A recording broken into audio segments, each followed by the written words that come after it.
Oiê, Estúdios Brownie no ar com mais um episódio aqui para vocês. Hoje a gente tem um convidado muito legal, ele não é fotógrafo, mas ele traz um tema que a gente gosta muito. E antes de eu apresentá-lo aqui, deixa só eu deixar os recadinhos aqui para vocês. A gente tem os nossos apoiadores, né, os eventos que a gente gosta de frequentar, eu então sou rata de congresso. Então deixa eu passar as datas aqui para vocês e aqui no link do episódio você consegue acessar todas as informações para comprar os ingressos. Então, começando aqui, trocando ideias, vai ser dia 3 e 4 de junho aqui no Rio de Janeiro. Então, se você me escuta de outra cidade, gostaria de aproveitar e conhecer essa cidade lindona aqui, ó, fazer um turismo e ainda estudar fotografia, esse é o evento que eu super te indico. A gente tem também o Infoco, que vai acontecer em Nova Iguaçu em agosto. Eu já sei que é agosto, mas eu não tenho a data ainda confirmada. Então, já vai se preparando aí, dando uma olhada no perfil do Instagram, seguindo eles, para você também se organizar. Revolution. O Revolution é um congresso que acontece em várias cidades. Então, eu vou falar primeiro da que está mais próxima agora, que vai ser em São Paulo, 10 e 11 de junho. Eu vou estar lá, vou palestrar no dia 10. Eu vou palestrar também Trocando Ideias com o Léo Saldanha. Eu não sei o dia ainda, mas estarei lá falando de tecnologia. E no Revolution eu vou falar de fotografia de família. Então, se você quiser me conhecer, esse tem aí os caminhos, né, e as datas onde eu vou estar. Nosso patrocinador, que nos ajuda aqui a fazer esses episódios muito legais para vocês, Alcamar Seguros. Então, você sabia que o seu celular, notebook ou câmera pode estar protegido contra roubo, quedas e até líquidos? Pois é, né? Tem gente que faz seguro só para poder se proteger contra roubo, mas ele também pode te proteger em relação a quedas e alguns outros problemas. Se o seu equipamento cair, quebrar a tela ou for furtado, você pode ter um reembolso ou um novo aparelho sem dor de cabeça. Então, se você quiser saber mais, basta clicar no link que eu vou colocar aqui nesse episódio, colocar seus dados e usar o cupom ANACAMP, para você garantir o seu desconto de 20%, beleza? Então vamos agora ao nosso convidado. Eu vou falar o sobrenome dele e vou dar uma olhadinha aqui para ele para ver se ele me confirma se eu falei certo, que eu esqueci de confirmar com isso com ele antes, né? Então não posso passar vergonha aqui. Qualquer coisa eu gravo de novo. Não vai passar vergonha nenhuma. Então, nosso convidado de hoje é Julius Wiedemann, falei certo? Wiedemann, eu falo Wiedemann. Tem várias maneiras. É porque é alemão, né? Porque eu dei uma abrasileirada no alemão, Wiedemann é a maneira mais... É mais difícil então que isso. O nome é difícil de escrever e fácil de falar, na verdade, né? Julius Wiedemann. O Julius, eu acredito até que é mais difícil de falar, porque eu tenho o Julius, entendeu? Verdade. Então, o nosso convidado, Julius Wiedemann, é um autor e editor brasileiro, reconhecido por seu trabalho na interseção entre cultura, tecnologia e design, com uma carreira marcada pela curadoria de ideias inovadoras na editora Taschen, onde serviu como editor-chefe por 20 anos em diversas áreas, editando mais de 150 títulos. Buscou sempre a disseminação de narrativas contemporâneas, fazendo o cruzamento entre várias áreas de conhecimento. Wiedemann é um autor de obras como a biografia de Carlinhos Brown, que explora a trajetória artística e pessoal do icônico músico brasileiro, e o instigante livro 21 Tribos para Entender o Século XXI, que apresenta uma análise profunda das diversas subculturas que moldam nosso tempo. Seus trabalhos estão em bibliotecas de todo o mundo e refletem uma visão global e um olhar atento às transformações culturais e sociais do mundo moderno. Também é cofundador da editora Afluente e da plataforma de IA Okabooks.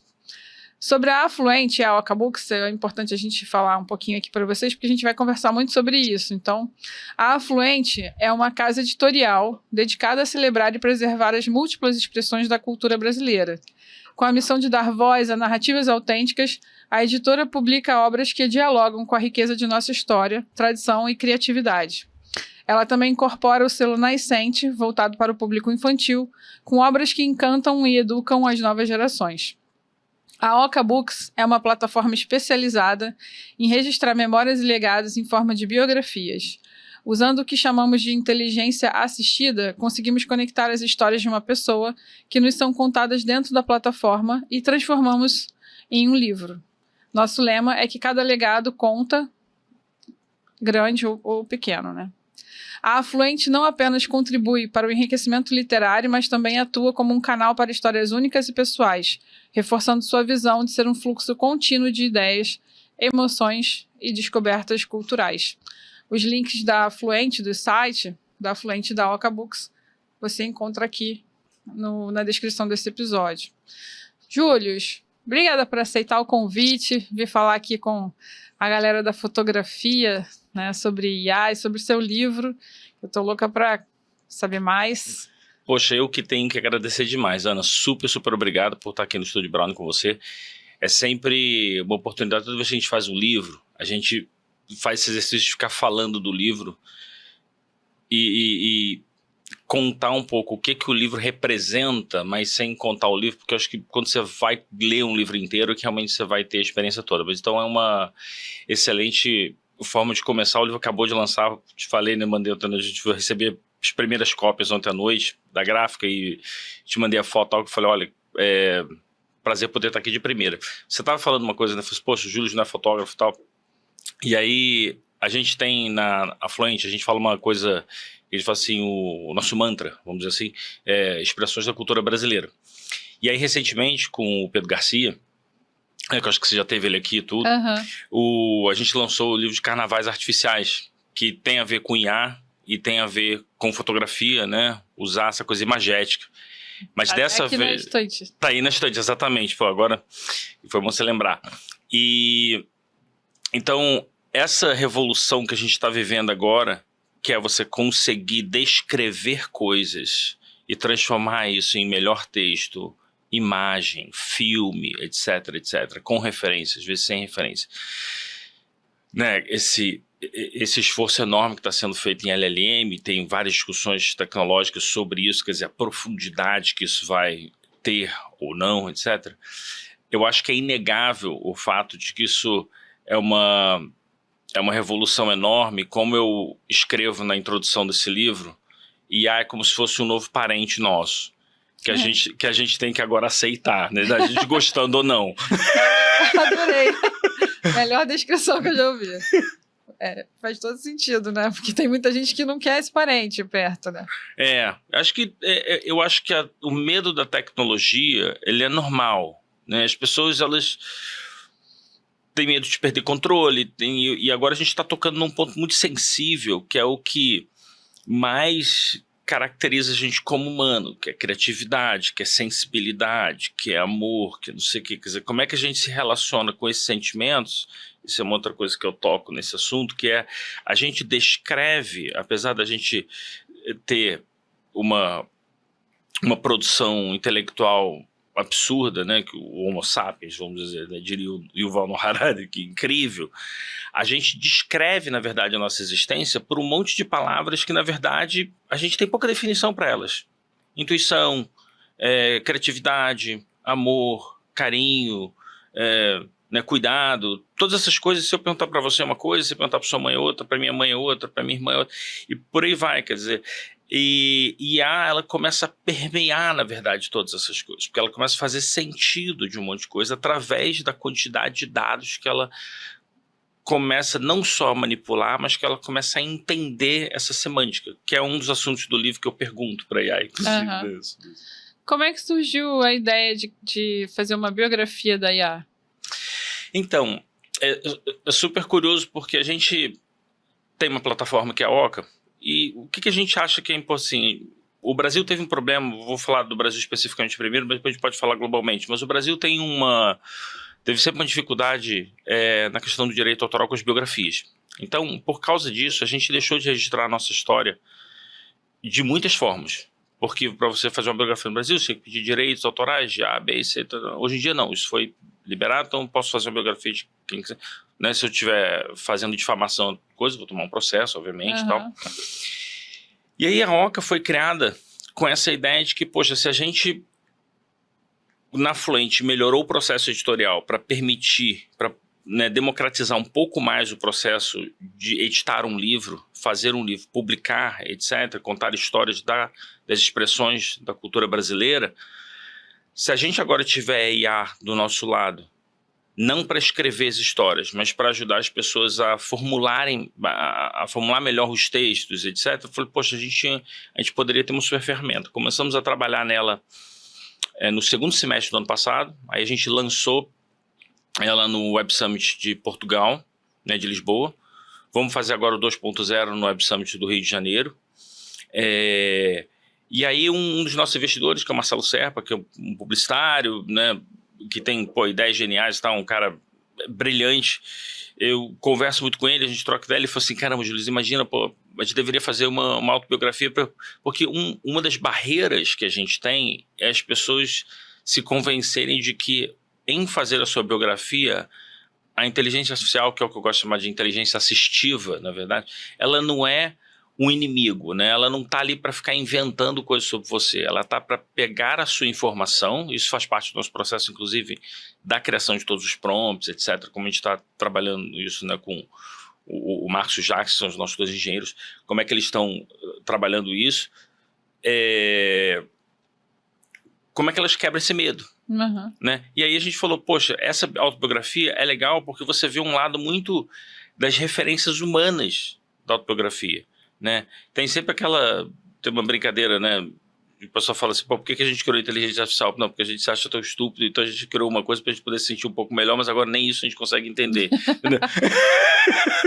Mas eu acho que a autobiografia vem pra gente explicar, falar, olha, isso daqui é como a inteligência artificial pensa, não em todos os casos.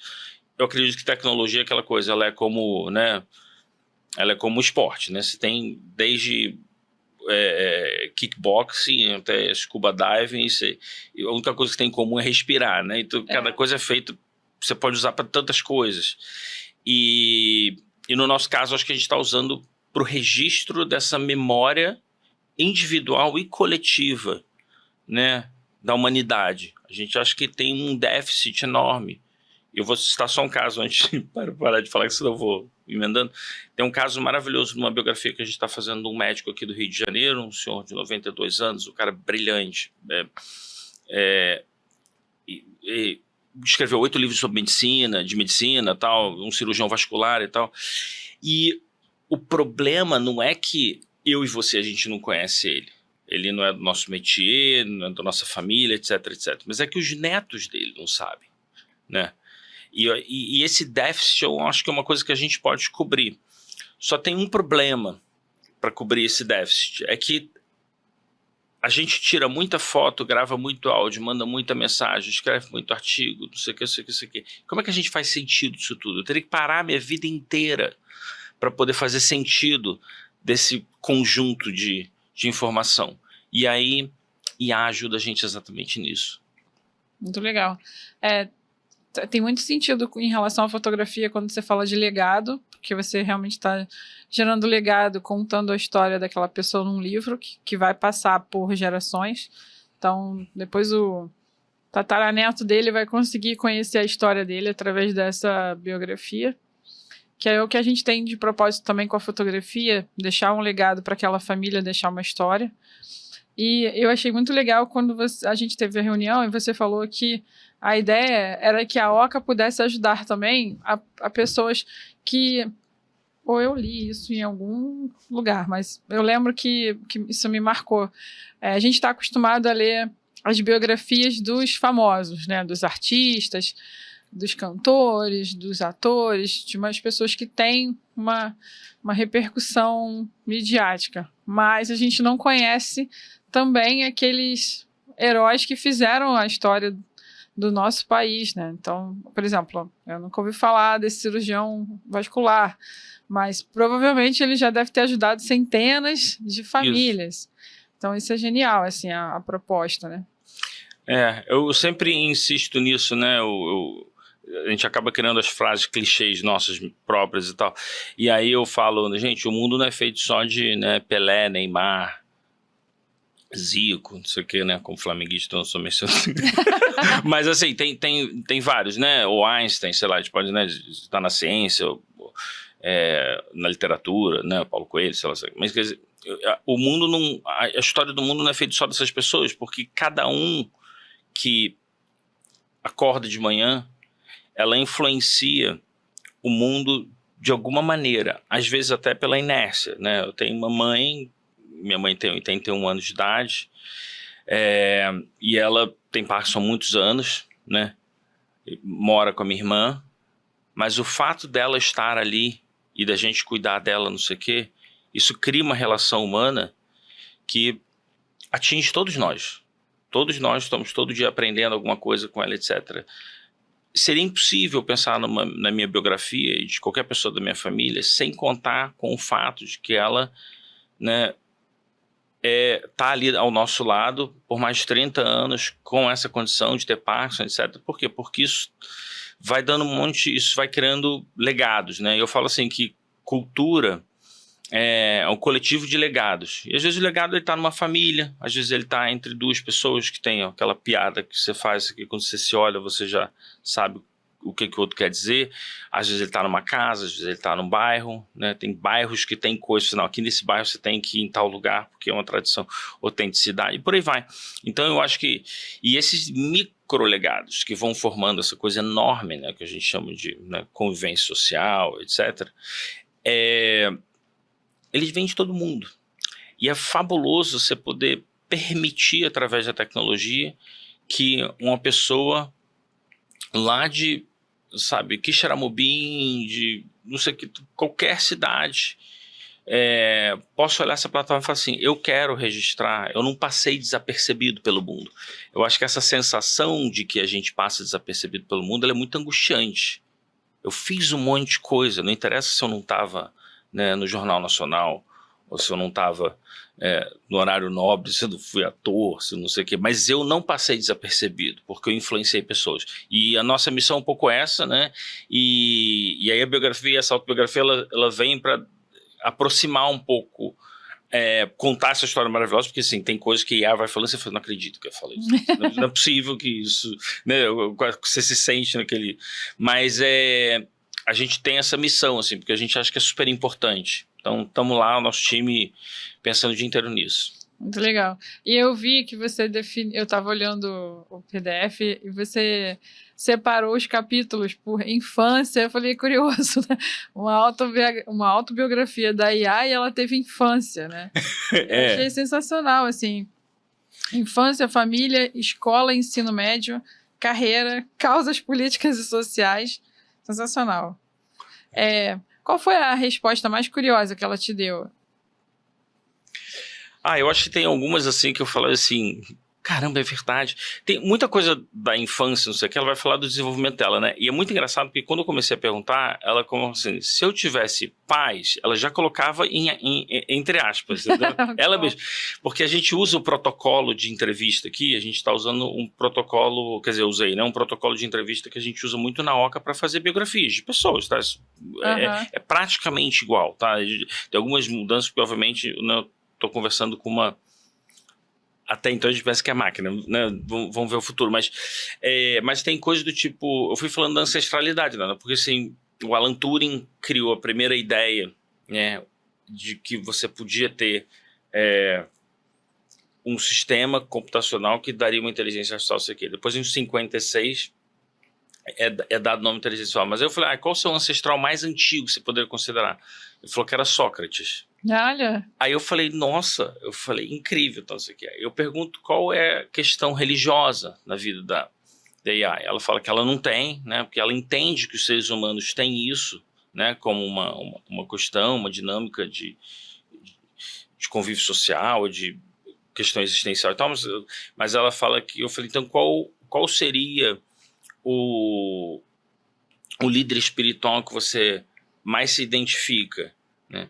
Aí ela fala que é o Siddhartha Gautama, né, que é o Buda, tal. Porque tem a ver, eu fico pensando nessa questão um pouco etérea de Deus, quer dizer, no budismo, que você não tem o Deus judaico-cristão, né, que a gente está acostumado a se relacionar, mas tem uma ideia de como é que você se desenvolve, como é que você evolui, etc, etc. Então, nesse sentido, você fala, nossa, de fato, tem tudo a ver. Então, tem algumas respostas desse tipo.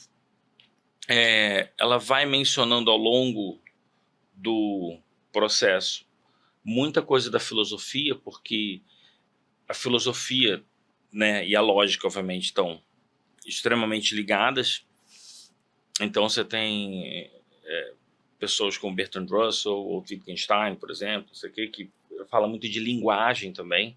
Então é muito interessante que ela mesmo sempre põe em dúvida a sua própria capacidade de, né, o esforço que ela tem que fazer para se aproximar da maneira da linguagem humana. E isso daí é uma coisa curiosa de você ver a pessoa fazendo essa reflexão, quer dizer, no caso aí, fazendo essa reflexão, e mencionando casos específicos, né? Eu pedi, obviamente, né? Você pode mencionar questões históricas, você pode mencionar tal. Então, essas algumas respostas curiosas, assim, foram me dando um caminho para tentar entender um pouco mais como é que seria a maneira dela de pensar. Né? Porque é isso que ela vai usar, na verdade, essa maneira de pensar. Né? Eu fiz um prompt inteiro, né? Que eu dei do começo até o fim, era a mesma coisa.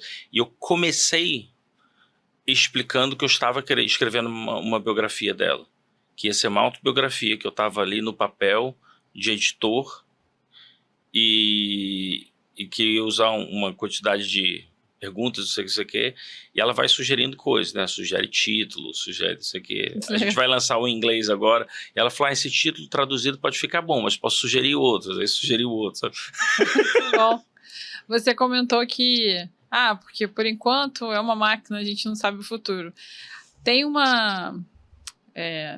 acho que é um congresso, um evento que acontece lá fora, que eu sempre me enrolo na letra, porque é uma sopa de letrinhas, é SXW. SXSW, né? O South by, que a pessoa fala. Eu nunca consigo decorar. South by Southwest. Isso. Eles estavam falando, tinha uma entrevista de uma mulher que é dessa área de tecnologia, e ela estava falando que o futuro são as mentes, né? São cérebros criados em laboratório, e aí ela vai juntando 3 coisas. Aí ela vai juntar a IA, e aí sim vai formar não é um ser vivo, mas é um órgão. Uma entidade pensante. Exatamente, mas com coisas orgânicas, né? Com questões físicas também envolvidas, então deixa de ser uma máquina. E eles começam a produzir os cérebros em laboratório. Muito louco isso, né? Eu costumo dizer que assim, a nossa grande vantagem, mas a nossa grande anomalia é que o ser humano, ele não se conforma com a realidade dele, né? O ser humano, ele detesta a realidade. O grande lance é realmente a ficção, é o sonho, sabe? Por isso não só a gente tem livro de ficção, mas a gente tenta o tempo todo corromper a realidade. Então, se eu tenho cataratas, fala, vamos inventar cirurgias, né? Vou fazer óculos, vamos fazer não sei o que, né? Se a gente, vamos inventar roupa colorida para a gente se divertir, e isso acontece desde os primórdios, né? Existe, por exemplo, achados de túmulos de milhares de anos atrás com flores. Quer dizer, eles não eram simplesmente alguém morria, enterrava, acabou. Né? O corpo, ele é venerado de uma forma que ele não é simplesmente, ele está ali fisicamente prático. Esse relacionamento emocional que a gente tem, ele é um relacionamento da ficção. Ele não é um relacionamento somente da realidade. Eu diria o Wittgenstein, quer dizer, o que a gente considera realidade é a maneira como a gente usa a linguagem, interpreta as coisas, etc. Né? Que eu botei até na contracapa do livro, mas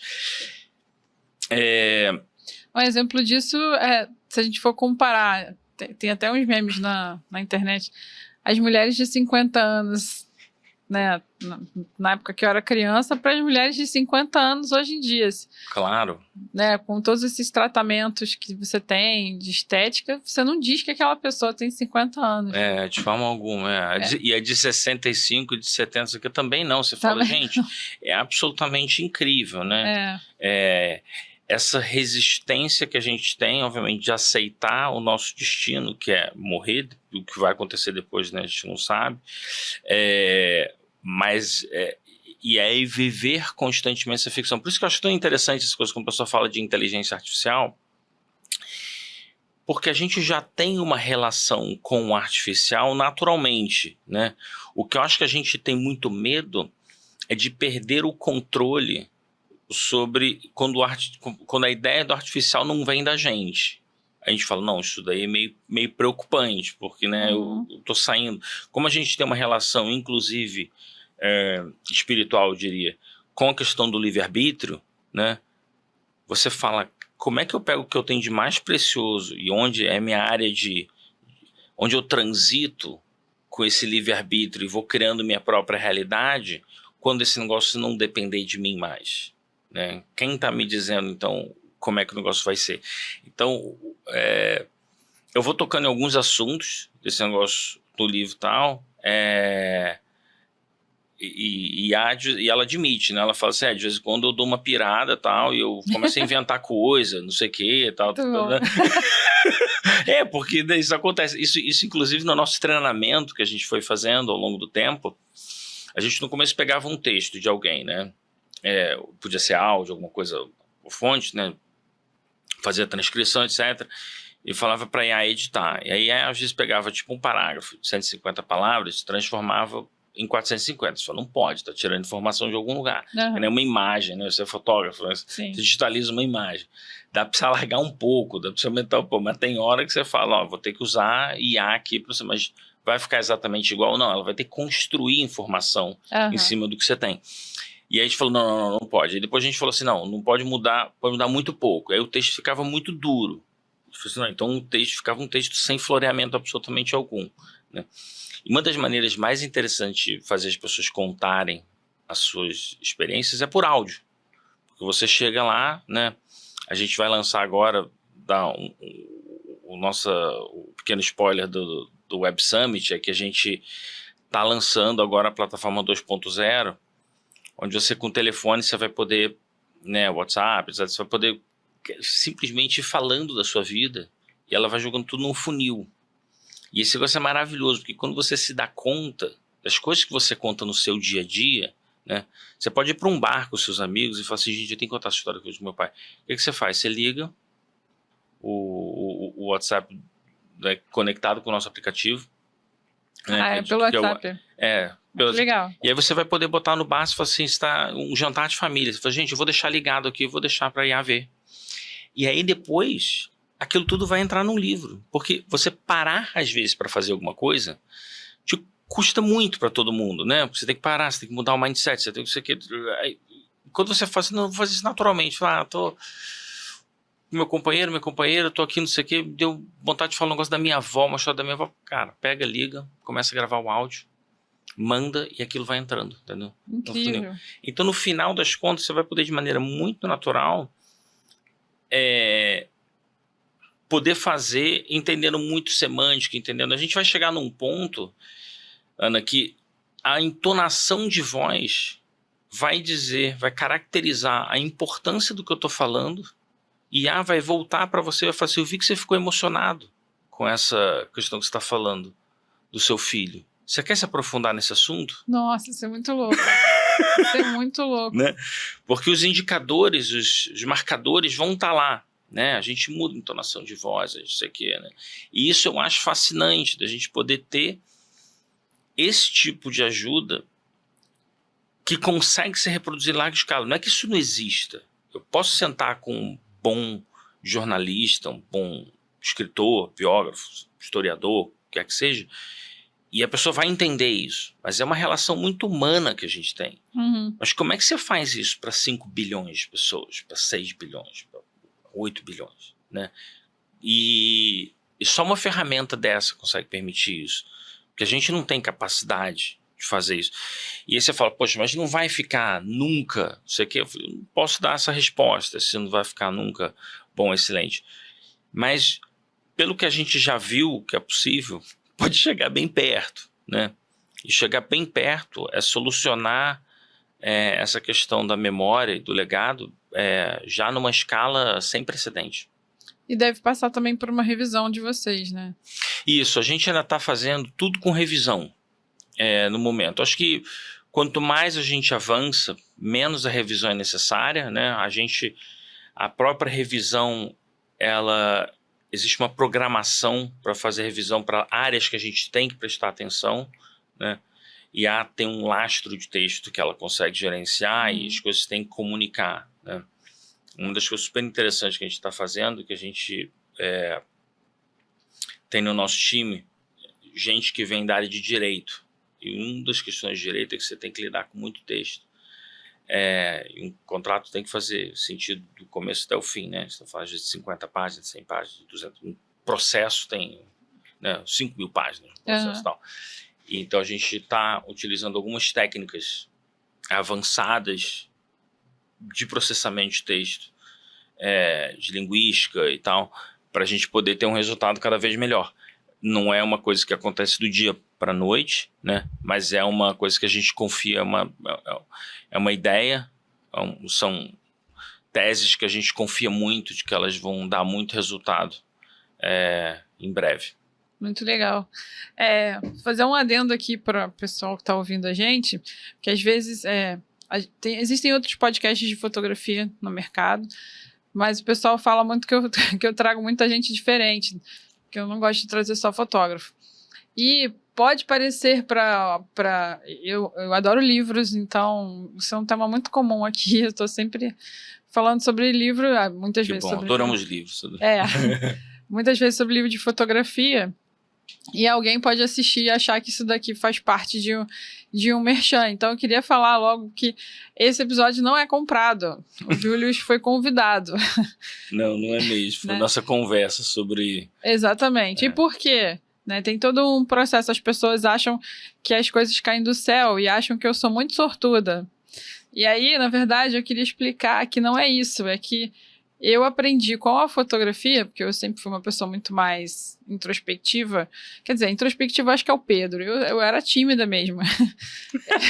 Porque o Pedro é um cara introspectivo, mas não é tímido. Tem diferença. E eu aprendi com a fotografia a me expor mais, a ter coragem de pedir as coisas. Eu lembro que eu cresci numa cidade do interior e aí a minha mãe fazia tudo pra mim. Tipo, tinha que ir na papelaria comprar um negócio, ela ia. Aí eu lembro que quando eu tava com 16, eu me mudei pra cá com 17 sozinha pra estudar, ela virou e falou assim, olha, quando você for pro Rio, eu não vou poder fazer isso por você. Então, se eu fosse você, eu já começava a me acostumar com a ideia, porque eu morria de vergonha de abordar as pessoas, né? E é claro que com a idade a gente vai evoluindo e vai aprendendo. Então, uma coisa que eu aprendi com uma cliente minha era, se eu não conseguia por um caminho, respira fundo e vai pelo outro caminho. Então, foi assim que eu conheci o Julius, porque eu queria muito entrevistar o Pedro, né, que o Julius foi o editor do livro dele, sou muito fã do Pedro, só que eu não conseguia a abertura, eu mandava mensagem pelo... Ele tem uma vida complexa também, acho que não foi de propósito, mas a gente começava a conversa, depois mudava, ele deve fazer milhões de coisas, né? Ele é super ocupado, muitas frentes. Exatamente. E aí eu comecei como eu acompanhava ele, comecei a ver que ele estava lançando o livro, e aí eu falei, bom, já que eu não consigo falar com ele, vamos na editora. E o Julius, ele trabalha pra caramba, então eu mandei a mensagem, em seguida ele já me respondeu, super solicitou, tá convidada para o lançamento do livro. Só que era em São Paulo, que ele me convidou. Aí eu falei, então, te agradeço, mas eu sou do Rio. Aí ele, Rio, então, quarta-feira, pode aparecer lá. E aí eu fui lá, achando que ele era paulista, né, e cheguei lá e conheci um carioca super gente boa, né. Muito obrigado pela parte que me toca. E aí, eu tinha até falado com o Pedro, né, que eu queria agradecer aqui, eu agradeci no episódio dele, e aproveito para agradecer ele pessoalmente. E aí, nessa conversa, eu descubro, né, que ele está lançando uma autobiografia de IA, que é um tema que a gente fala muito aqui, porque fotógrafo tem medo de IA, quer dizer, nem todos, mas muitos têm, achando que vai substituir a fotografia. Ao passo que eu acho que, na minha opinião, né, queria depois saber a sua opinião, se a IA pode ser destrutiva ou não, mas eu acredito que não, porque você, com mais de 20 anos de taxa, né, com tanta experiência que você tem numa área também que as pessoas podem achar que vai morrer, né? O livro, inclusive, muita gente já falou que com digital que o livro ia morrer e não morreu, né? Eu acho que você mesmo já disse que ia morrer, eu falei besteira. Você soube se reinventar e tá aí usando da ferramenta a seu favor, que eu acho que é o que a gente pode fazer também na fotografia, que eu uso também. Né? Até eu estava conversando com o Juan antes de você chegar, a gente fez um job junto para o consulado, e aí tem umas limitações na fotografia, que eu fui fazer uma foto geral do pessoal, E aí eu tinha que priorizar. Ou eu deixava as pessoas iluminadas e o fundo um pouco estourado, porque tinha diferença de luz, ou eu fazia o fundo com a luz normal, mas as pessoas ficavam subexpostas, né? Então eu dei preferência para as pessoas e o fundo e o céu ficou estourado. E aí a cliente falou que queria muito que tivesse céu. Aí eu falei, tudo bem, a gente resolve com a IA. Então ela tinha uma foto de referência de celular, de como estava o céu naquele dia, que eu já não lembrava mais, né?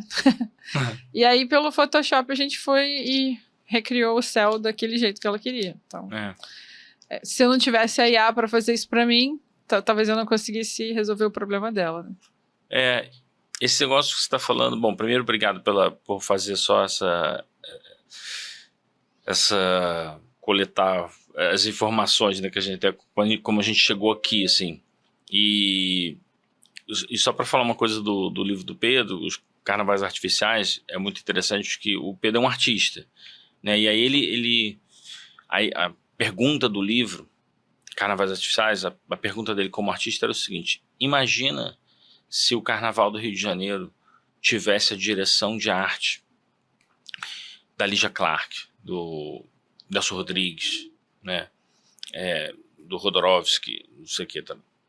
Pô, seria incrível, né, ou blocos, ou o carnaval inteiro, não sei o que, e aí ele vai e começa a fazer isso dentro de IA. As pessoas acham que você escreve 3 coisas e faz, né? E no livro ele explica uma coisa muito legal, que esse desenvolvimento, a mão no começo de IA saía muito ruim, né? Saia a mão com 7 dedos, saía os negócios muito...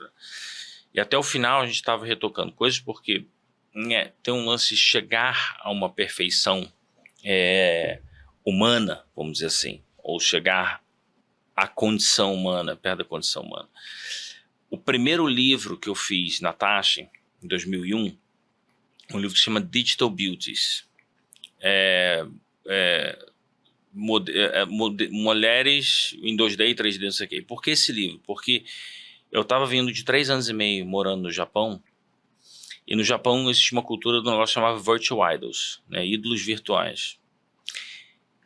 E basicamente você começava a criar mulheres 2D e 3D, isso no começo dos anos 2000, que estavam começando a ser vendidas para as agências de modelo. As agências de modelo estavam falando assim, nossa, a gente talvez não precise mais ter a Cindy Crawford, a Gisele Bündchen, que talvez a gente possa ter isso virtualmente, vai ficar tão preciso, tão incrível, né? O Alceu Batistão, que é um cara de 3D aqui do Brasil, fez uma dessas modelos, não sei o que está no livro, etc. Então a gente foi encontrando uma quantidade de material, e a gente acabei publicando um livro, porque eu trabalhava numa editora em Tóquio que publicava muito dessas coisas. E por que eu estou contando isso? Porque quando a gente fala de manipulação de imagem, ou o fotógrafo não como a pessoa que tira a fotografia, mas o fotógrafo como artista e criador de imagem, você nem sempre consegue atingir aquilo com os meios que você tem na hora, que é o que você está falando, né? Isso é super interessante, porque vários fotógrafos, o David LaChapelle, por exemplo, é um cara que...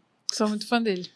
Que é um cara que tem a vida inteira na fotografia construído com essa coisa da colagem, da montagem, do efeito, do não sei o que e tal, porque a maneira que ele encontrou como artista, né, barra fotógrafo barra artista, de representar o que melhor ele tinha na cabeça dele.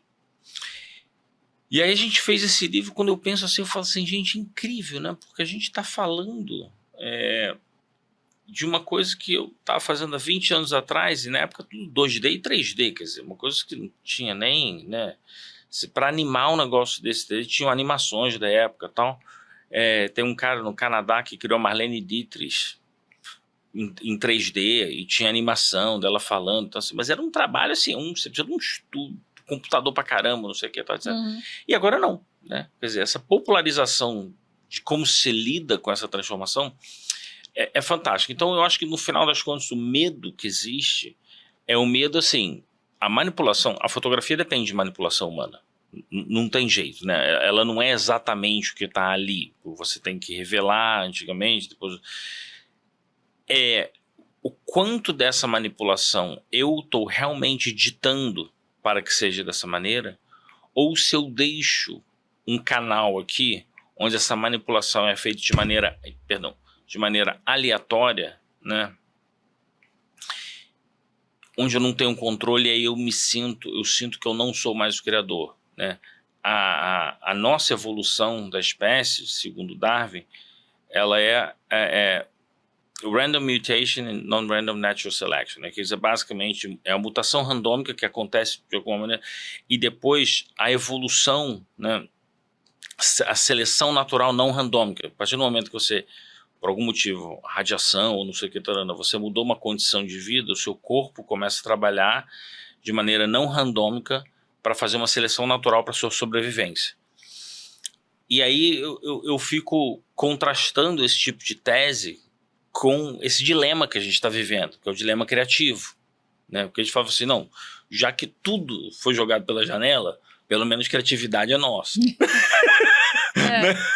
A gente tem pelo menos isso, mesmo que a gente não tenha o controle sobre ela, mas pelo menos essa impressão eu quero manter, né? E então é curioso, assim, a gente está no começo dessa revolução, e é isso todo dia, né? Você estava falando, você pega uma foto, não sei o quê, você está alterando muito, não, estava alterando para as condições do dia, até não sei o quê.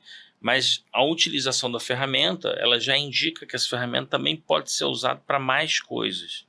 E aí é que a brincadeira começa a ficar interessante, né? Porque assim, a fantasia em si da cabeça, ela já existe há muito tempo, né? Então, por isso que a gente às vezes usa ilustração em vez de fotografia, porque com ilustração você fala, bom, que pode.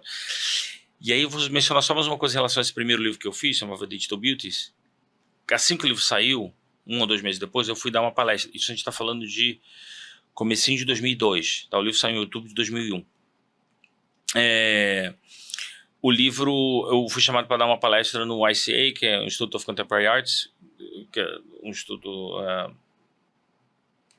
em Londres, tal, lá da realeza, não sei o que, fica ali na rua. Você morou lá em Londres, né? Eu morei em Cambridge durante 10 anos, mas eu usava história em Londres, tal, não sei o que.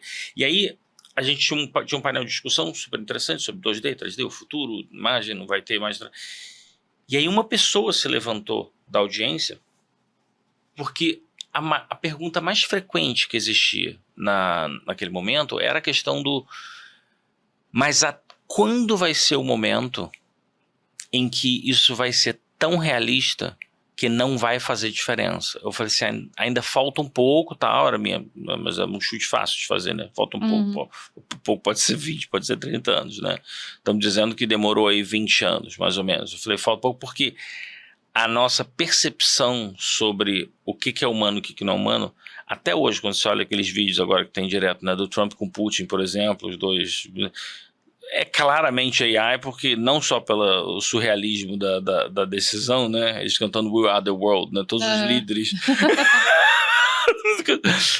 um monte de líderes mundiais, é claramente porque a situação é surreal e porque a gente vê aquilo. E aí um cara se levanta na audiência e fala assim, mas quem disse que o que a gente está buscando é o realismo? O bom é a ficção, o realismo a gente já tem. Todo dia eu acordo em casa, saio de casa, vou tomar café, vou na padaria e tá lá o realismo para mim. Eu não preciso disso. Isso eu já tenho. Eu quero a ficção. E aquilo foi um clique para mim. Assim. Eu falei, bom, isso é fantástico. Na verdade, as pessoas precisam. A gente se alimenta da ficção. A gente cria a ficção da gente mesmo. Né? Então, o dilema talvez seja só esse. Quando que a gente fala até da ficção, a gente perdeu o controle. Muito legal. Tem tudo a ver com fotografia. Bom, eu estava perguntando aqui.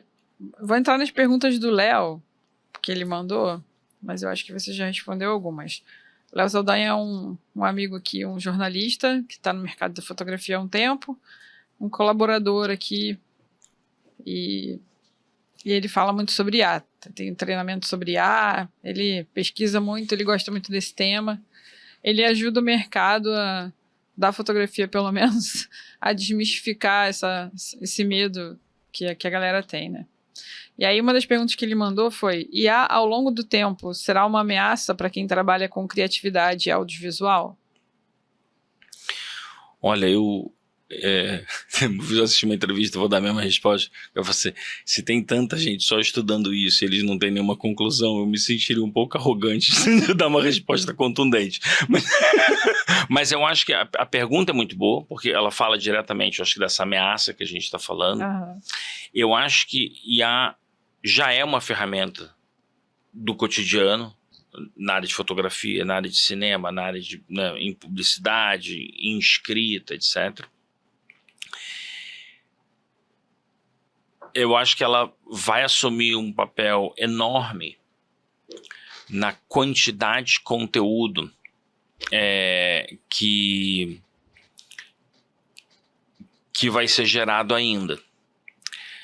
A questão toda agora não é mais se conteúdo pode ser gerado ou não, porque para fazer fake news a gente nem precisava de IA, né? É verdade. A gente já faz isso há muito tempo. Então, tipo assim, a questão... Somos bons nisso. Não, a gente é muito bom. A gente é bom, mas bom mesmo, assim, que até IA duvidaria. Né? Até IA duvidaria se a gente... Se não é possível que o ser humano... Não, o ser humano fez isso. Ele realmente conseguiu, né? Tem aquela frase que é uma máxima que eu amo, que a ficção é mais surpreendente, a realidade é mais surpreendente do que a ficção, né? Porque se eu for te contar uma ficção, eu tenho que contar ela de uma maneira que faz sentido para você. Se você falar, Júlio, você é maluco, vai pro hospício, né, etc. Não quero mais conversar com o Júlio, porque não dá, é impossível, entendeu? Mas a realidade não. Você vê em casos desde de crime até as invenções que são feitas, né? O Eric Hobsbawm, ele falava isso, né, que o século XX ele era essa demonstração da genialidade e da estupidez humana ao mesmo tempo, né? Então, eu acho que não tem dúvida de que a escala que AI proporciona, porque AI não está proporcionando até o momento nada de novo no sentido de o que o ser humano é capaz de fazer, nem para o bem nem para o mal, né? O que ela faz é acelerar os processos de tal maneira, então, seja para você curar um câncer, por exemplo, onde vai ser extremamente coisa, ou você criar arma química, você pode botar em massa, isso realmente eu acho que é a parte mais assustadora. Eu não vejo IA em nenhum momento gerando coisas que você fala assim, um ser humano jamais teria pensado nisso. Se o ser humano teria pensado, você fala assim, não dá para fazer. Né? Então tem uma comparação que se faz que é muito interessante, que é o seguinte, imagina que a gente consiga desenvolver uma ferramenta que tem a mesma capacidade cognitiva do ser humano, que é incrível, né? Quer dizer, o que o ser humano consegue fazer é a associação de duas coisas, é uma extrema capacidade cognitiva com baixíssima desprendimento de energia, né? O nosso cérebro ele é incrivelmente econômico em energia. É muito diferente do processamento que você tem que fazer em fazendas, servidores, etc, etc, que você precisa de uma quantidade de energia absurda. Só que imagina que você pega essa capacidade cognitiva e você acelera só 1000 vezes com IA. Mesma inteligência, tá? Você não tem envelhecimento, você não tem perda de neurotransmissão, né? E aí você pega isso e fala assim, cara, o que a gente demorou 20 anos para aprender, experiência, e de repente consegue fazer em 1h30, em 30 minutos, depois em 15 segundos, etc. Que é um pouco a cena do Matrix, né? O cara precisa dirigir um helicóptero, né? Ele fala... Pluga ali, vai. Pluga, né? Ele tá plugado lá na central e o cara aprende a dirigir helicóptero. Tanto que tô falando até por acaso do Matrix, porque eu perguntei para a IA, né? Eu falei, qual é a celebridade que você mais gostaria de encontrar? Ela falou, seria o Keanu Reeves. Sensacional. Eu também. Então, tá vendo? Não é nem tão não é nem fora de ser humano. Né? A gente também queria conhecer ele. Não, eu fico pensando que é como se a gente estivesse dando para ela o nosso DNA, né? Porque ela é alimentada pela nossa história. Então é natural que ela também seja parecida com a gente, né? Imagina se você estivesse dando muitos DNAs, né? E ela conseguir fazer em contexto o melhor uso daquele DNA, né? Porque a tese de psicologia dos anos 60, por exemplo, ela tem muito a ver com essa coisa de que a gente nasce com um clean slate, que a gente nasce uma página em branco, e aí a sociedade vai dizer quem que você é, o que você vai acreditar, como é que você vai ser educado, etc, etc. A gente sabe hoje, em biologia, né, em genética, que a gente nasce com mais de 400 marcações que vão determinar o nosso comportamento, nossas reações, milhões de coisas, etc. Então, é realmente essa associação entre o nature e nurture, né, quer dizer, como é que é a nossa natureza, como é que a gente foi nutrido depois. E há, em tese, ela estaria começando numa página em branco, mas talvez nem tanto, porque a gente já está colocando a nossa, né, todas as nossas predisposições, só que de maneira muito mais coletiva, né? Muito legal. Ele também pergunta como que a ferramenta, que a IA hoje, se ela é mais poderosa na sua opinião e de que forma? Aonde que ela é mais poderosa? Você sabe que isso é uma pergunta excelente. Eu estava essa semana pensando em várias dessas coisas, porque muitas das aplicações de IA, elas não são visíveis, né? Nós somos pessoas visuais, porque a gente lida, né, com fotografia, com arte, né, um monte de coisas que você está vendo o resultado na sua frente. Você está pegando um negócio e falando, nossa, isso daqui foi desenhado, foi criado, foi escrito, eu estou lendo, etc. Isso está se manifestando fisicamente, por assim dizer, no nosso dia a dia. Mas a maior parte de onde IA é utilizado na maneira como você dirige o seu carro, lá atrás sistemas de, entendeu, de vigilância, não sei o que tal, tá tudo no back-end, né? Então, o back-end hoje, ele é muito maior do que o front-end. Ele já é, né, centenas de vezes maior. Tem uma palestra que foi dada ano passado por uma diretora do Google, não vou me lembrar o nome agora, no Web Summit do ano passado, né, faz quase um ano, e ela estava falando das revoluções de AI, né, como é que foi o passo a passo, tal, etc. E até termino o livro falando um pouco disso, que eu peço para fazer uma reflexão sobre o futuro dela, tal, não sei o quê. Mas ela fala assim, começou em laboratório, então, né, a galera fazia experimentos em laboratório, falava, isso aqui é interessante, tal, não sei o que, com as teses lá do Alan Turing, tal, não sei o quê. Depois aquilo ali foi para engenharia, então, tem que, né, botar no Tinder, botar no Google Maps, botar não sei o que atrás, será que a gente consegue utilizar, né, machine learning junto com não sei o que, tal. E ela falava, ano passado, né, isso faz um ano só, que a revolução agora estava no design. E o design significava que eu podia agora baixar um aplicativo, eu podia criar coisas, podia ver o resultado dessas coisas. Então, isso já permitia que todo mundo utilizasse isso. E aí você tem agora, né, essa AI generativa realmente tomou conta, então você gera um monte de coisa, e o próximo é o Agentic AI, né, o AI que é um agente. Então você vai poder falar assim, cara, eu quero criar um podcast, tem esses 4 podcasts americanos aqui, que eu acho que vale super a pena olhar como benchmark, e eu queria que você criasse toda a minha campanha, internet, me dissesse como é que vai ser meu estúdio para eu gravar, e montasse meu site, registrasse meu domínio, não sei o que, aqui tem meu cartão de crédito, não sei o que, e AI faz tudo. E te entrega um negócio. Só de consumo. Então, isso vai chegar, né? Os especialistas falam que a gente vai chegar nesse ponto, né? E aí, para isso acontecer, tudo que está rolando no back-end tem que ser muito maior do que o front-end. Porque o ser humano ainda é esse front-end, ainda inteiro, né? Eu tô aqui com você, etc. A gente, né, tem todo esse ambiente que a gente criou porque essa é quase como se fosse o nosso alcance existencial, né?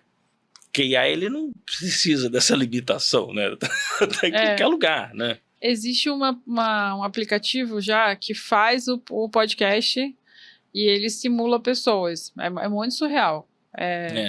Você pega uma página ou um texto que você quer que ele aborde e para que caminho que você quer que leve, e aí ele monta, aí se diz quantos locutores você quer, Aí eles falam até palavras erradas, eles tentam fazer aquilo parecer mais humano, sabe? Faz umas brincadeiras. Simula os erros, né? Simula os erros. Simula as imperfeições, né? Exatamente. É bem bizarro. O Léo fez um teste desse, tipo, colocou no Spotify dele pra galera assistir. Eu falei, meu, surreal. É óbvio que, assim, não tem... Acho que a grandeza do ser humano, né? Que eu acho que... Não, eu concordo. Eu acho que... Qual que é a diferença que eu vejo? Na nossa evolução de mídia, de uso de mídia, a gente passou por várias mortes, possíveis mortes de um monte de coisa. Vem TV rádio, vai morrer. Não morreu. Não, agora vem a revista, não, aí o jornal vai morrer. Aí tudo ia morrer, né? Agora eles estão falando que a fotografia vai morrer. Aí a fotografia já morreu várias vezes. A fotografia já morreu várias vezes. E a pintura, eles falaram que ia morrer porque tinha fotografia, etc. E o que acontece no final das contas é uma transformação, se a gente olhar ao longo da história, é uma transformação do uso e da percepção de valor. Então, uma fotografia preto e branco hoje, ela tem muito mais valor do que a tinha em 1930. Quando você tinha, né, 100 anos atrás, praticamente, quando você tinha, realmente era a única opção de você fazer uma coisa. Então, tem uma coisa super curiosa que aconteceu. Eu fiz a gente tem um livro com a National Geographic, das melhores infografias da National Geographic desde a fundação, 1888, em outubro, nasceu a primeira revista. Cara, a revista foi fundada, imagina, pelo Graham Bell, os caras todos. Muito louco. Parada surreal, assim, os caras queriam popularizar a ciência na época, né? A gente tá falando do século XIX, final. E aí, não existia fotografia pra você colocar dessa maneira. Tal. Então, durante muitos anos, até os anos 20 mais ou menos, ilustração de fotografia era uma coisa muito presente na revista. Muito ainda em PB, não sei o quê. Quando tinha coisa colorida, né, tinha uma coisa assim, 16 páginas coloridas. Acho que elas falam assim, né, 36 páginas. Aí a fotografia foi entrando, né? E com a entrada da fotografia, que as revistas começaram a ter 36 páginas com cor, não sei, até que ver a revista inteira virou colorida, porque você foi popularizando, foi democratizando a tecnologia, foi ficando mais barata para você poder fazer isso. E aí os infográficos sumiram. Porque, gente, né, a primeira revista da National Geographic, outubro de 1888, ela tem uma infografia que é tipo um weather report, né? Você tem uma previsão do tempo, como é que o tempo se comportava, tá, as manchas vermelhas e azuis, tá na primeira página do livro. E você fala assim, cara, eu posso até te mandar depois o material pra você ver que sim, é fascinante. E aí os infográficos somem e a fotografia, tipo, quando chega lá pelos anos 80, os caras já não conseguem explicar tudo que eles tinham que explicar com fotografia, porque a National Geographic virou aquela revista que ela tem 3 coisas básicas, é a fotografia, super importante, o jornalismo e mapas, né? Eles queriam ver essa coisa do mundo, onde que acontece isso, o onde. E aí a fotografia não dá mais para explicar. Então, você vai explicar uma questão de uma doença, não sei o que, em tal lugar. Não, você tinha que fazer desenhos também para explicar como é que era o túmulo do Tutankhamon. Porque isso não dá para você fotografar só o túmulo. O túmulo do Tutankhamon fotografado, ele é boring, né? Ele, tipo assim, um negócio que né, você fala, cara, né, você tira 2 fotos e já explicou tudo. Mas não, tinha que explicar todo o negócio, como é que foi feito. E aí é super interessante como você tem uma volta de uma maneira de comunicar que estava completamente... praticamente abandonada, e aí ela volta, né? Aí a fotografia volta com uma outra função, né? Então, de fotos de viagem maravilhosas, que a Tasha também fez vários, que não foi eu que editei, mas fez vários livros dessas viagens ao redor do mundo, né? Você imagina, né? A gente, quando vai à revolução do século XX, que é você poder viajar pelo mundo inteiro, você vê essas imagens, você fala assim, gente, viagem de balão, né? Na Turquia, não sei o que era uma coisa impossível para todo mundo, mas pelo menos você pode ver o que a pessoa está vendo. E aí, simplesmente você muda a função e o tipo de consumir o valor. Então agora, quando você tem uma fotografia, né, não à toa, você tem fotos que são vendidas por $1 milhão, porque já é uma obra de arte, a maneira como é feita, etc, etc. Então, acho que os caras tipo McLuhan, essas coisas assim, eles falavam assim, né, o the medium is the message, porque é isso, né, meia mensagem, porque aquele meio ali, por mais antigo que ele seja, ele transmite também uma mensagem que tem um valor específico, etc. Então, eu não vejo tanto essa coisa da morte, eu vejo a valorização quando você tem uma coisa, esse livro aqui, não sei o que, foi IA, tá, esse daqui foi humano, pô, então beleza, o do humano de repente vai ser mais caro, até. Que IA tem um monte, né, você pode pegar, fazer tal. Mas só que a gente está falando dela como o fim, né, ela também é um meio para a gente fazer um monte de coisa, então ela como meio é diferente dela como fim. Acho que a gente só tem que separar um pouco isso. Muito bom. Na parte do texto, o avanço segue surpreendendo e até mesmo em estratégia e análises mais profundas. O risco da preguiça e falta de pensamento do nosso lado é real?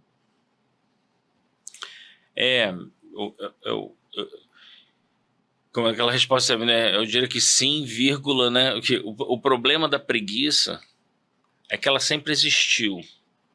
Eu falo assim, que a diferença do mundo que a gente vive, talvez, para o mundo que os nossos pais viveram, ou que a gente viveu, que a geração nova está vendo, é que se você fosse preguiçoso naquela época, você ia ficar sem nada. Então, esse chute na bunda que você tomava todo dia é porque você não tinha a quantidade de possibilidades que você tinha, então você tinha que fazer alguma coisa. Então, isso de fato é... E acontece, a preguiça, apesar de ter sempre existido, ela agora é mais evidente, porque se você realmente não se mexer, um mínimo você vai ter. Né? Mas eu acho que é uma questão humana mesmo, assim. Eu sou pai de 3 filhos, 2 de 20 e pouco, 22, 20, uma de 5. Vejo a diferença, né? A de 5 posso ver pouco, mas o que eu vejo que os pais que eu converso da minha geração, a gente teve um negócio que foi... A gente teve muito mais prazer em dar as coisas, né? A gente sentia muito prazer em dar, do que ver eles conquistando. As gerações anteriores tinham esse prazer de ver a conquista. A gente estava tão ocupado com a vida, por alguma outra maneira, tal, que a gente falou assim, não, eles terem é legal. Então a gente teve muito mais prazer em ver eles terem do que ver eles conquistarem. E isso daí eu diria que é uma, né, mas isso não sou só eu falando, a gente está falando isso aqui de, né, um monte de psicólogos, Jonathan Haidt e outros caras que discutem isso, pessoas que discutem isso, que é um pouco uma doença que a gente tem. Junta isso com rede social, onde você consegue ocupar o seu cérebro, etc. Você sempre tem alguma coisa para fazer. Se ela é útil ou não, essa é a questão, né? Então acho que a questão toda, eu acho que a gente muda, não é nem tanta preguiça, mas talvez seja a utilidade do que a gente faz, né? Legal. E é um dilema. Ontem eu lembrei de uma história que ontem eu estava em São Paulo e tem um sobrinho que mora lá, ele está com 14 anos. E ele estuda numa escola alemã. E ele tem uns exercícios que ele faz no computador. Aí ontem ele estava estudando, que é raro, porque ele tá com 14 e tá um pouco rebelde. E aí eu fui no quarto, porque eu passei a semana lá, mas eu passei a semana em congresso, então eu não consegui dar muita atenção para ele. Falei, vou lá, ficar do ladinho dele, estudar com ele. Aí sentei e ele estava estudando português. E ele fazia tudo pelo computador, mas acelerado num nível, assim, sem paciência nenhuma, né? Porque ele tinha que responder as questões. Aí tinha uma questão que tinha uma frase, e aí a primeira frase era com vírgula, a segunda frase era com o quê? E aí ele tinha que explicar a diferença das sentenças, né? Qual era o significado, por que uma estava com vírgula, por que a outra estava com quê. E aí ele foi, na hora de botar a resposta, ele só escreveu assim, quê? Aí eu falei, Pedro, filhinho... Não é... Se você colocar só isso na prova, você vai errar a questão. Você tem que explicar por que o que tá ali, e qual é a diferença mesmo, assim. O que faz, diferença qual é o de propósito, sentido, né? Qual é o sentido daquilo ali? Por que você usa vírgula para uma e por que você usa o que para outra? Se você só colocar que a diferença entre elas é o quê, você não explicou nada. Aí ele, entendi, tia. Aí ele foi, mas eu não lembro como é que era. Aí ele foi, eu falei, então lê o que tá escrito na solução, que tinha a solução escondida, né? Para você entender o que você vai ter que escrever na prova. Aí ele foi, leu, aí ele falou, entendi agora. Eu falei, então, as próximas, preste atenção nisso, porque se você só colocar o que, não é isso, não é para você achar onde está a diferença, né? A gente consegue ocupar, a gente tem tanta distração, né? E que a gente, é fácil de se perder, né? Tem essa história do foco, né? O que é o foco? O foco é você se concentrar numa coisa, ou é você ter a habilidade de não fazer as outras? Mesmo você podendo, mesmo você sabendo que vai ter prazer, mesmo você sabendo que você vai ter momento... Não, mas o foco é que se eu fizer isso, né? Gratificação com delay, né? Quer dizer, a gratificação que vem depois. E esse negócio da nova geração acho que é muito difícil, porque a quantidade de possibilidades que você tem de ocupar o seu tempo, né? É um pouco essa coisa que eles falam assim, a questão do Homo sapiens, né? Por que a gente evoluiu muito rápido? Uma das questões que se discute é porque a nossa capacidade de se alimentar fisicamente, né? Enquanto o elefante tem que comer coisa 12 horas por dia, para poder, né, ter a quantidade de calorias para sobreviver, a gente consegue, sabe, ir numa lanchonete, comer um salgado com não sei o que tal, em 3 minutos a gente come a quantidade de calorias para sobreviver todo dia. Só que a gente faz isso 4 vezes por dia, né? Então, quer dizer, a gente também começa a ter um problema de saúde, porque a gente está fazendo muito mais que né, deveria. do que deveria. E com a cabeça, mais ou menos isso. Antes eu tinha que ficar buscando coisas para me ocupar. E agora sim, está aqui ao meu dispor um monte de coisa, mas o que realmente vai me levar para frente? E tudo se confunde, né? Então, para eles ter essa capacidade de discernimento entre o que vai me fazer, o que vai me recompensar mais tarde, mas muito mais, o que vai me compensar agora rápido, né? Essa injeção de hormônios do prazer que eu recebo de maneira imediata, ela é o tempo todo. Isso é estudado agora já, né, em redes sociais, etc. Você tem um monte de gente já preocupado com esse assunto, já virou, né, teses e livros e coisas, porque é uma preocupação, de fato. Muito legal. No seu livro 21 Tribos, para entender o século XXI, você demonstrou um olhar bem apurado para as tendências culturais. Você acha que com essa chegada mais intensa da IA, pode haver uma formação de novas tribos? Isso pode influenciar? Eu acho que sim. Acho que sem dúvida. Essas tribos, elas sempre foram existindo, né? As tribos, assim, eu botei 21 porque o Yuval Noah Harari tinha feito aqueles 21 lições para o século XXI. Aí eu falei, vou fazer 21 tribos, né? Vai ficar meio engraçado mesmo, né? Vou pegar aqui, né? Um pouco na ideia. Mas tem as microtribos, né?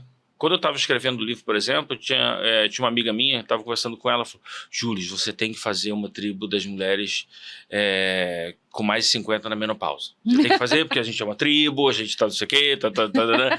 E aí eu falei, tá, isso aqui, mas aqui eu não vou, entendeu? Eu tenho outras tribos maiores. Aí eu fiz mais ou menos o que eu achei ali. Então eu falo disso também um pouco no final, né? Eu falo assim, eu poderia ter botado mais. Tem algumas que eu botei assim de maneira mais cômica, mas que nós participamos de várias tribos, né? Então, por exemplo, eu sou muito food, assim, adoro comer, não sei o que, né? Como se vê, né? Pelo meu corpo. Senão, eu também. Então a gente adora comer. Então já é uma tribo. Então a gente também, a gente se encontra na tribo do food, né? A gente se encontra ali. A gente de repente não se encontra numa outra tribo tal. Tudo bem, entendeu? Tem umas minhas, tem as suas, algumas tem interseção. Mas eu acho que a gente vai encontrar. Já existem, acho que, algumas tribos relacionadas, por exemplo, na área da tecnologia. Então, por exemplo, o nosso lead de tecnologia com o nosso cara, que é o nosso engenheiro, eles só se comunicam no Discord. Olha, que legal. Eles não usam. E aí eu fico brincando com a minha CFO, né, a Letícia. Aí eu falo, a gente estava numa reunião outro dia, eu falei, você tá vendo, Letícia, a diferença? É que eu e você ainda somos do WhatsApp, entendeu? Eles já estão no Discord. Isso já diz tudo. Então, tem um pouco essa coisa do onde você navega, né? Com a tecnologia e tal. E a minha filha mais velha, por exemplo, é muito interessante, porque ela estava jogando game, aí estava com o iPad de um lado, o celular do outro. Eu falava, gente, mas como consegue, entendeu? porque são 3 coisas, né? Não, e ficava com headset, né? Aí eu entrava no quarto, tava xingando uma língua que eu não sabia. Não, eu tô xingando em russo, que eu tô jogando com um cara russo, não sei o quê, então eu tô xingando. Caramba! E eu falava assim, gente, então a tecnologia, obviamente, né, que tem aí no caso até na coisa, tem a tribo da galera de, né, os nativos digitais, vamos dizer assim, né, uma das tribos, e vão surgir outras que tem a ver com essa coisa do estilo de vida que está aliado com a questão que não tem a ver, vou usar um termo aqui genérico, talvez não seja mais apropriado, mas essa coisa que já não estamos nem falando da realidade que a gente vive, já vive numa outra coisa, né? Tem já essas tribos, mas talvez elas se consolidem como grupos maiores. Muito legal.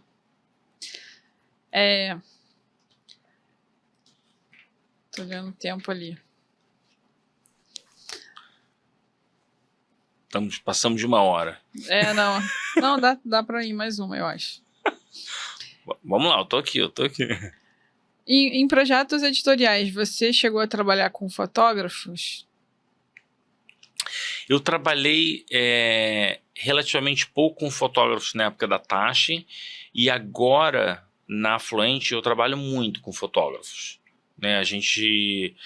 Eu tô indo hoje, depois do podcast, eu tô indo hoje para Tiradentes, Que legal. porque vai ter a feira né, o Festival de Fotografia, o Foto em Pauta. O Foto em Pauta, que é um fantástico. E a gente vai lançar, a gente está promovendo lá um livro que a gente fez sobre Tiradentes, porque em Tiradentes tal, a gente fez com um fotógrafo que é maravilhoso, chama André Frade. E é um cara muito sensível, trouxe um material maravilhoso de Tiradentes, e ele tinha umas coisas da Serra. Ele falou, o que a gente faz? Eu falei, não, vamos fazer Tiradentes e a Serra de São José. A gente fez esse livro que é lindo, fico te devendo uma cópia. E a gente vai estar lá falando também com o Renato Soares, que é um fotógrafo indígena. A gente está fazendo um livro agora, por exemplo, com 4 fotógrafos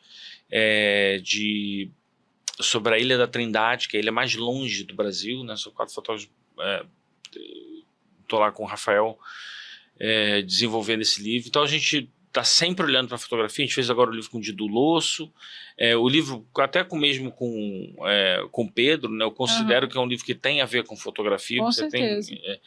Porque não é mais ilustração. Até o Pedro, ele é super interessante como ele caracteriza isso. Ele fala assim, Júlio, tem que criar outra categoria realmente, porque não é fotografia, não é ilustração, não é, né? Mas a gente está na Fluente, a gente está sempre trabalhando com fotografia, porque eu acho que é uma área tão linda, e é uma área que você tem, o fotógrafo tem uma capacidade de exploração, né? Eu considero o fotógrafo sempre um explorador, assim, e a gente vai encontrando com as pessoas que são bacanas, que estão fazendo uma vez eu tive que contar uma historinha sobre fotografia, que é super interessante. Me pediram um artigo para escrever. Eu fiz 15 livros que tem a ver com tecnologia, com ciência e tecnologia, no total. E aí falaram muito essa coisa como é que a fotografia vai se comportar. Você fala, Júlio, você não quer escrever um artigo? E eu dei o nome, que nunca foi publicado, e eu tenho que achar ele agora, tal. Mas basicamente estava no começo do Instagram, aquela coisa toda, e eu falava que era um retrato do futuro. Muito bom. Era o título. Pode usar, eu nunca publiquei, então. Mas basicamente eu falava assim, que essa ideia de que o fotógrafo morreu, porque agora todo mundo vai ter um celular, etc, né, e eu mesmo tiro foto, faço isso aqui, faço filminho, posto e tal.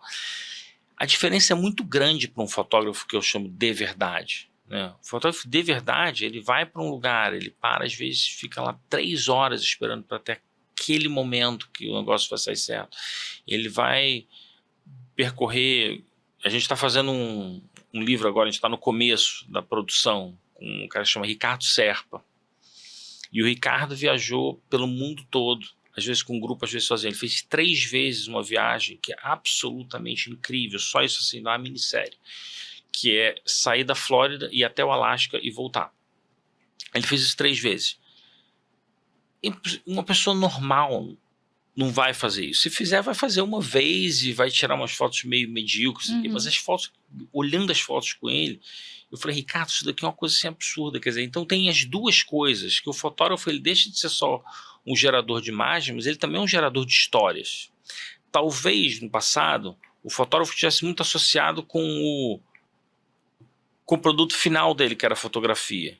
Mas se você adicionar em cima disso agora as histórias que esse explorador, não o explorador, no caso estou usando aqui o neutro, mas conquistou, conseguiu criar, é um negócio maravilhoso que nenhuma pessoa normal, né, que não seja fotógrafo de verdade, vai ter.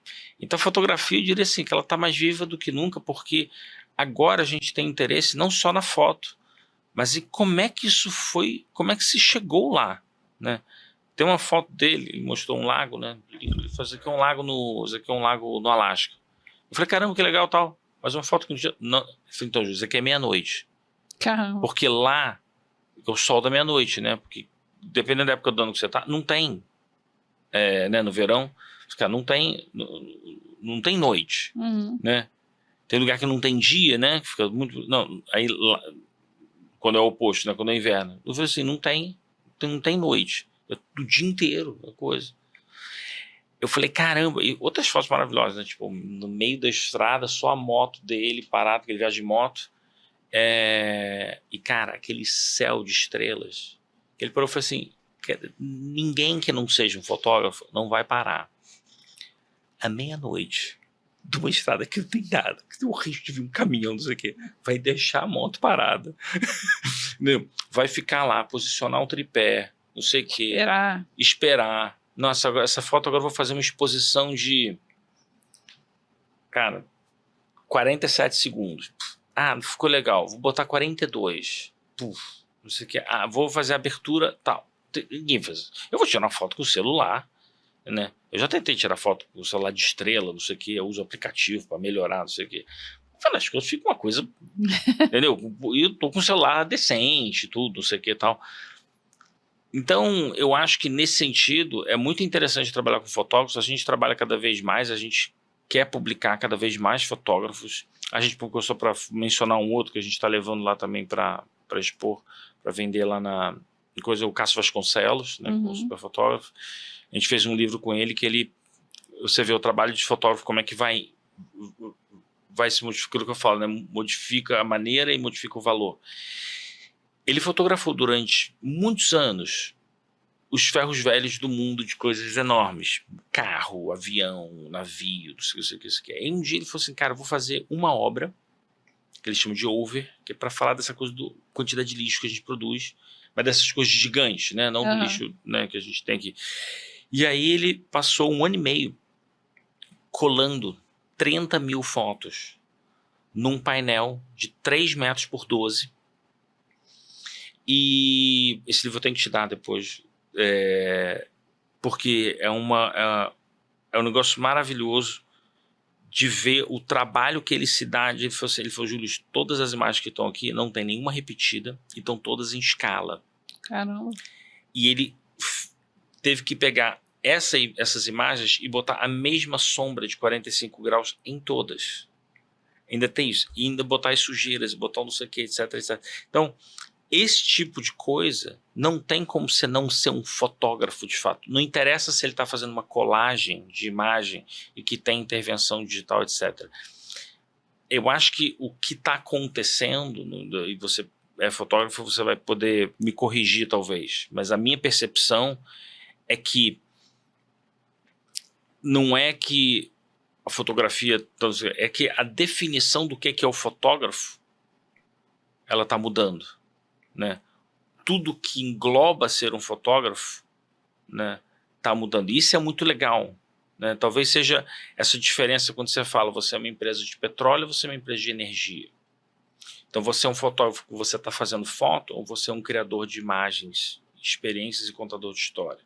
Então quando você faz esse shift, né, essa mudança, em inglês, eu uso termos em inglês só por muito tempo fora, não é nenhuma geração de onda, mas é esse leap forward, né? Quer dizer, esse passo à frente que você dá numa definição, que você cria definições mais abrangentes, você abre o caminho para as pessoas abraçarem aquilo de maneira mais abrangente também. E eu vejo isso com a fotografia demais, assim. A gente, só para mencionar um último livro que a gente publicou com o Dido Losso, né, que é um artista que faz as artes dele em jaquetas. Então ele pega jaquetas, jeans, né, e ele pinta a mão, ele faz... Cara, é incrível. Mas o livro é um livro de fotografia, que são as pessoas utilizando. Tem uma outra coisa que é produto, mas praticamente não tem produto. Tem as pessoas, né, utilizando a arte dele. E é fotografia pura. E é fotografia incrível, tá? Que ele fez nos Estados Unidos, no Brasil, não sei aonde. Então, eu acho que essa transformação eu vejo como forma positiva. E a gente publica coisas de fotografia direto e quer publicar muito mais. Estamos abertos a, né, afluente.art. Quem quiser mandar propostas de livro de fotografia, a gente está aí para isso. Muito legal. Quais são as qualidades que você busca num trabalho fotográfico para você achar interessante publicar? Nossa, mas eu nem sei, eu não sou curador de fotografias. o meu sócio, William Baglioni, é fotógrafo. Ah, tem uma referência em casa, então. Tem. Não. O William, ele tem um olho absolutamente... Eu esqueci, não tinha falado dele ainda, de livro de fotografia. Ele tem 2 livros que a gente publicou, que são dois, chama Shanty Nights, que é essa coisa... Ele faz uma coisa super sensual, que é belíssima, com as cores, né? Ele vem do punk rock e tal, então ele tem uma tradição nisso. E o William, que é o especialista, então qualquer opinião que eu vou te dar aqui, ele vai falar, pô, Júlio, você falou merda pra cacete. Mas Não, tá tranquilo. Mas eu acho que tem algumas qualidades que eu olho em profissionais e eu aplico isso à fotografia. Uma é a consistência de estar sempre trabalhando e produzindo coisas, né? Porque quando a pessoa chega e fala assim, eu durante a pandemia eu comecei a pintar. Aí você fala assim, tá bom, então você foi um pintor da pandemia. Você não é de fato um artista, pintor, né? Você foi um pintor da pandemia. E tá tudo certo, você quiser fazer uma exposição sobre isso, um livro, tá? Mas isso é diferente de uma pessoa que sempre pintou e na pandemia fez uma série de pinturas diferentes. São 2 coisas muito distintas. Então, eu olho muito a consistência do profissional ao longo do tempo, né? Então, quando a gente olha pessoas que estão fotografando... A gente está publicando agora um livro sobre surf com Bortoleto, por exemplo, que é fotografia pura, tá, na área de surf. Quando eu vou ver, nossa, mas nosso catálogo vai estar de fotografia, né? Então, mas você vai vendo a consistência do Bortoleto ao longo do tempo, tudo que ele está fazendo. Então, isso é uma coisa. Eu, particularmente, tenho uma atração muito grande pela questão do retrato. Eu gosto muito, eu publiquei muito livro sobre ilustração, por exemplo, eu falo assim, quem tem coragem desenha rosto. E não é que você tem que ser perfeito, não sei o quê, mas é publicar, você conseguir fotografar expressão é uma habilidade que eu acho que é muito, muito peculiar, assim. Tem gente que fotografa só objeto, então você não tem como medir isso, né? Então eu vou olhar outras coisas e tal. Tem coisas geométricas, tem estilo de fotografia, mas tem gente que fotografa muitos estilos diferentes, mas tem, né? Vai fazendo paralelamente. Quem faz muito trabalho comercial, por exemplo, é super interessante. Você tem um trabalho comercial que você vai fazendo para cliente, né? Mas quando você vai ver a pessoa, ela tem sempre uma coisa particular que ela está, né, buscando o olhar humano, por exemplo. Então tem um fotógrafo em São Paulo, a gente nem tem livro dele, tal, mas um dia a gente, se Deus quiser, a gente faz, que é o Andrés Heiniger, que é um fotógrafo, tradicionalmente um fotógrafo de carro. Então ele sempre fotografou, né, muito Volkswagen, não sei o que, então, carro. O lance dele é um cara brilhante, tá? Assim, suíço, radicado no Brasil. Só que ele tem um trabalho, por exemplo, com os cangaceiros, que ele vem fazendo, tipo... Ele fez durante muitos anos. Não é que ele foi lá no Nordeste e falou, vou aqui fotografar 10 cangaceiros, vou fazer isso aqui. Não, é que ele ficava indo, ficava voltando, ficava vendo. Tal. Tem um outro, por exemplo, que a gente não fotografou, mas que é incrível, que é o Júlio Bittencourt, por exemplo, que ele fez não sei se você tem um trabalho lindo de fotografia de um prédio abandonado de São Paulo, que ele fez todas as janelas. Eu conheço esse trabalho. É. Bonito. E o Júlio Bittencourt tem um trabalho maravilhoso que ele fez aqui no Piscinão de Ramos, que ele, assim, ele é tão maníaco, o cara é tão brilhante, que ele alugou um apartamento, uma casinha em Ramos, ele vinha fim de semana sim, fim de semana não, só para ele frequentar o Piscinão de Ramos antes dele começar a fotografar. Muito legal. Ele é de São Paulo? Ele é de São Paulo. O dia que ele vier no Rio, você me fala, hein? Não, você põe em contato com o Júlio. O Júlio é um cara absolutamente genial, é um cara desse que faz laboratório. Então, esse tipo de gente, quando eu olho, eu falo assim, gente, isso aqui, o cara, daquele fotógrafo, ele é muito fotógrafo. Né? Que legal. Então, esse tipo de... Essas coisas, mais ou menos, eu não sei se eu consegui responder a sua pergunta. Sim, super. Mas eu, mais ou menos, Maravilhoso. quando eu vejo essas coisas, eu falo assim, gente, isso daqui mas é impossível, eu não vou nunca fazer isso. Né? Não interessa o quão bonito... então, só para concluir, uma das coisas que eu concluí no meu artigo, que nunca foi publicado, mas que eu me lembro disso vividamente, é que eu falava assim, o privilégio de se fazer boas imagens não é mais do fotógrafo, mas o privilégio, né, a exclusividade de contar essas histórias dessa maneira, com essa profundidade, só um fotógrafo vai conseguir fazer. Então, essa é a distinção que eu fazia. Quer dizer, eu posso fazer fotos da minha filha, linda, não sei o que, mas quando eu vejo um fotógrafo com uma câmera como você tirou o retrato hoje, não sei o que, eu falo assim, que eu falei, já vai ser outra coisa, assim, eu já estou humilhado, assim, já de primeiro. Muito bom, Júlio. Eu amei. Eu queria que você deixasse uma mensagem ou falasse do seu livro só para a gente fechar aqui. Infelizmente, por mim, a gente ficava umas 3 horas aqui conversando. Não, a gente faz outros, não tem problema. Não, mas, poxa, adorei conversar com você, Ana. Super, super obrigado pela oportunidade. É muito bom a gente poder falar dessa transição, desse dilema tecnológico que a gente está falando, mas eu acho que no final também você vê, né, como é bom da gente falar tanto do humano, né? Porque a gente está falando de fotografia, porque a gente está falando de gente. Sim. Né? Seja do Andrés Heinegger, do Bortoleto, do Júlio Bittencourt, né? Do William Baglione e tal. E o William, que fotografa um negócio que é muito humano, ele fala assim, cara, é impossível. Quer dizer, IA pode inventar alguma coisa semelhante àquilo. Então o que eu falo assim, se tivesse que fazer alguma mensagem, não sei o quê,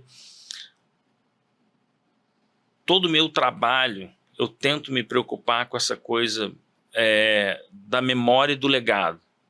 E eu acho que a gente, quando encontra maneiras de deixar isso registrado para futuras gerações, é muito importante. Seja através da gente, seja através de outras maneiras, quer dizer, né, um fotógrafo faz isso da sua própria maneira, um escritor faz isso da sua própria maneira, mas eu acho que essa preocupação que a gente pode ter e deve ter com a memória, ela é fundamental para manter essa chama da existência humana, né? E é isso que eu tento fazer um pouquinho todo dia. Muito legal. Obrigada, Júlio. Galera, esse foi o nosso episódio de hoje maravilhoso. Acho que vocês devem assistir. Por favor, comentem aqui embaixo se vocês gostaram. Se vocês quiserem deixar pergunta para o Júlio, a gente consegue responder. Ou, de repente, marcar um segundo bate-papo aqui. E agradecer a Betamax, que nos ajuda aqui sempre. Hoje, quem estava operando foi o Juancito, que eu fiz ele acordar cedo. Até a próxima. E eu dei aquele horário, aquele 8 da manhã. Ai, meu Deus. Deu tudo certo. Foi maravilhoso. Deu tudo certo. Obrigado, Ana. Obrigado, estúdio. Obrigado, Juan. Valeu.